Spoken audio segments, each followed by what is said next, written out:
남편은 갑자기 심근경색으로 세상을 떠나고 하나밖에 없는 자식은 지 혼자 잘 살겠다고 미국으로 시집갔고, 이렇듯 나이 56살에 혼자 남은 내가 너무나도 힘이 들고 외로웠어요. 되는 일도 하나도 없고 중년을 넘어 이제는 곧 노후도 찾아오는데 왠지 노후가 쓸쓸하고 외로울 것 같다는 생각이 들었답니다.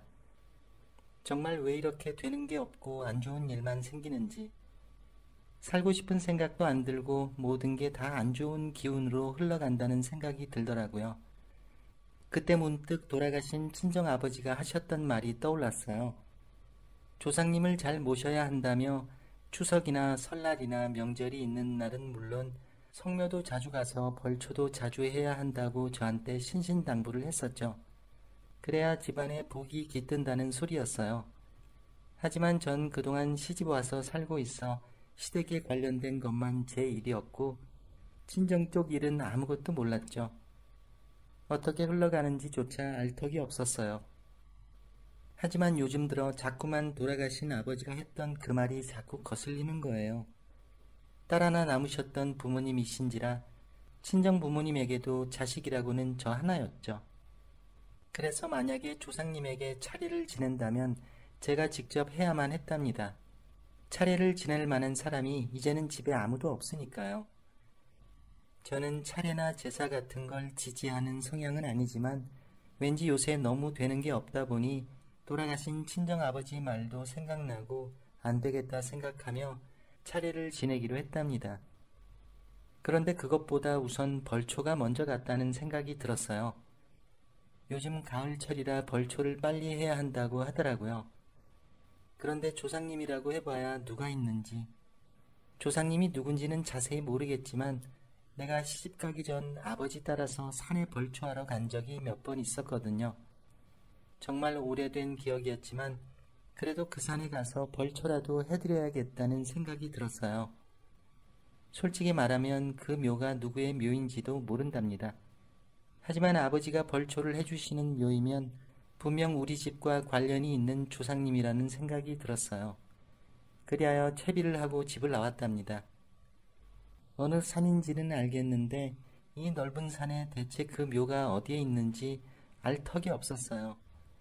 그 순간 내 자신이 왜 이렇게 웃긴 건지, 무슨 갑자기 뜬금없이 아줌마 혼자서 벌초를 하러 온다고 여기까지 왔는지, 얼마나 되는 일이 없었으면 이런 거라도 해서 조상님에게 잘 부탁한다며 말하고 싶은 내 자신이 정말 한없이 처량해 보였답니다.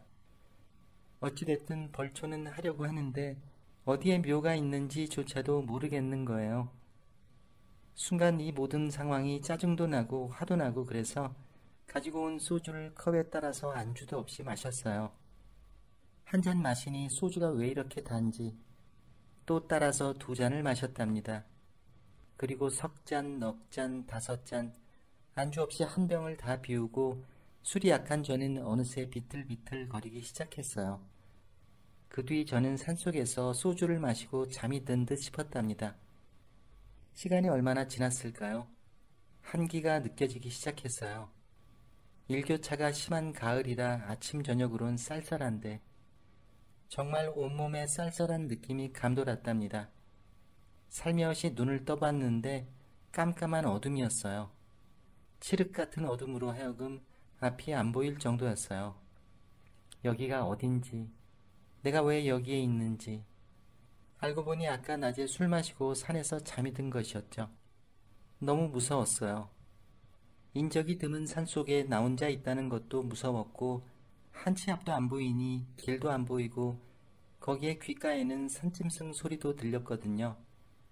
그리고 꼭 무언가 갑자기 튀어나와서 저를 잡아먹을 것 같은 느낌이 들었어요.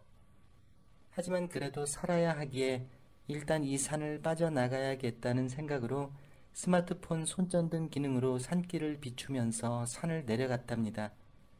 그런데 10분도 못 가서 휴대폰 배터리가 점점 떨어지는 거예요. 급기야 손전등 기능도 나가버리고 다시 또 어둠 속으로 저 혼자 고립되고 말았죠. 저는 울면서 조금씩 소리쳤어요. 도와달라고, 사람 있다고 소리쳤지만 들리는 소리는 산짐승 소리만 들릴 뿐 어두워진 시간에 그것도 산속에 사람이 있을 리 만무했죠. 그때 생각난 게 119였는데 그래서 119에 전화를 해보려고 하는 순간 갑자기 어딘가에서 발자국 소리가 들리는 거예요. 저벅저벅 조금씩 조금씩 낙엽을 밟으며 내 곁으로 다가오는 발자국 소리가 들렸습니다. 저 발자국 소리가 사람 소린지 귀신 소린지 알 턱이 없었어요. 그 순간 환한 불빛이 저를 비추었고 그 불빛을 보는 순간 저는 정신을 잃고 말았어요. 그리고 다음 날이 찾아왔답니다. 눈을 떠보니 판잣집 안에 제가 누워있더라고요. 일어나서 문을 열고 나가보니 수염을 잔뜩 기른 남자가 저보고 일어났냐고 말하지 뭐예요. 그래서 이게 어떻게 된 거냐고 하니까 산에서 소리가 들리길래 가봤더니 제가 쓰러져 있었다고 하더군요. 그래서 절 데리고 왔다고 했어요. 그런데 자세히 보니 제 옷이 이상하지 뭐예요. 순간 이상한 생각이 드는 거예요. 저는 수염을 잔뜩 기른 저 남자에게 다짜고짜 화를 내며 나한테 무슨 짓을 한 거냐고 따져 물으니까 그 사람이 제게 물에 빠진 사람 건져주니 보따리 내놓으라는 거냐며 그게 무슨 소리냐고 하더라고요. 그래서 제가 제 옷이 이상하다고 하니까 그건 댁사정이고 자기가 할 일 없어서 댁같이 나이 먹은 아줌마를 왜 탐하냐며 말도 안 되는 소리 할 거면 이제 그만 가라고 하지 뭐예요. 그 표정을 보니 정말 진심이 느껴졌어요. 제가 혼자서 오해했나 싶었죠. 그때 갑자기 배에서 꼬르륵 소리가 나지 않겠어요? 참 주책맞고 창피하게 꼬르륵 소리가 아주 크게 그 사람 앞에서 나더라고요. 그 사람은 꼬르륵 소리에 저를 힐끔 보며 배고프면 밥 먹고 가던가 라고 하길래 저는 눈치를 보며 알았다고 밥 좀 달라고 하니까 그 남자가 마당 평상에 밥을 차려놓았답니다.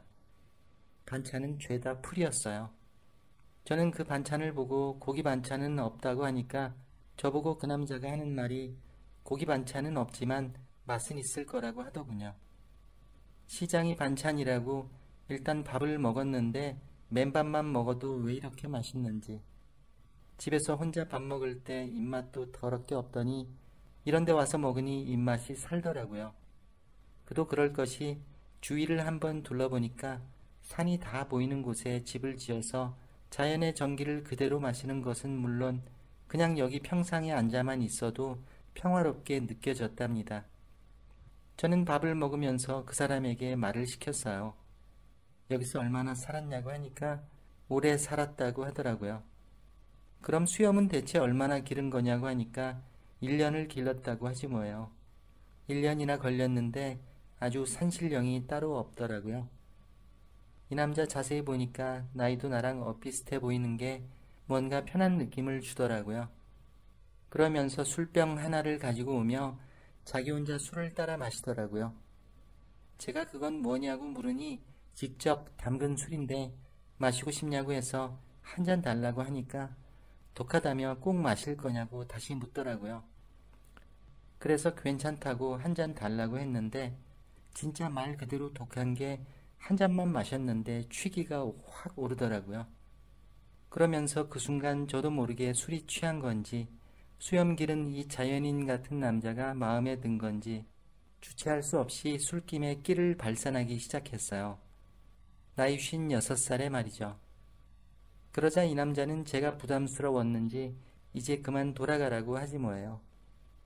밥을 다 먹고 비틀비틀거리며 집으로 돌아가려고 하는데 몸을 가누지 못하다가 결국엔 돌부리에 걸려 쓰러지려는 찰나 그 남자가 저를 갑자기 부축해 주었어요. 그리고 제 눈빛은 그 남자를 보며 이글이글 타올랐죠. 이렇게 술 한 잔에 정신을 잃은 것 같았어요. 눈을 떠보니 다시 또 그 집 아니었어요. 그리고 시간은 어느덧 다음날 새벽이었죠. 이 집에서 어느덧 이틀 밤을 머물고 있던 거랍니다. 시간을 보니 새벽 2시였고 나 혼자 이 방에서 자기가 왜 그렇게 싫었는지 저는 방문을 열고 다른 방으로 갔답니다. 솔직히 까슬까슬한 수염은 너무 싫다가도 길게 뻗은 수염은 왜 이렇게 부드러운지 너무나 포근하게 다가오더라고요. 저는 어느 순간 이 남자가 좋아졌어요. 그리고 사랑하게 됐답니다. 하지만 내일이면 다시 돌아가야 할 운명이었죠. 아침이 되었고 눈을 떠보니 그 방 안에 저 혼자 덩그러니 누워있더라고요. 문을 열고 나가보니까 그 남자가 건강한 모습으로 장작을 패지 않겠어요? 그 모습이 왜 이렇게 멋있어 보이는지 콩깍지가 낀 것 마냥 이틀 사이에 변한 것 같았죠. 하지만 그 남자도 제가 싫지 않은 느낌이었어요. 모든 걸 돌이켜보니까 내가 여기까지 온 것도 어쩌면 그동안 안 좋은 일이 생겼기 때문이라는 생각이 들더군요. 이 남자를 만나기 위해서 내가 여기 온 건가 싶었어요. 사람 운명이라는 게 참 신기하면서 사람 인생이라는 게 참 나도 모르게 흘러간다는 느낌을 받았답니다. 그 뒤로 어떻게 됐냐고요? 산속 자연인 같은 그 남자와 그 집에서 백년해로하며 행복하게 잘 살고 있답니다.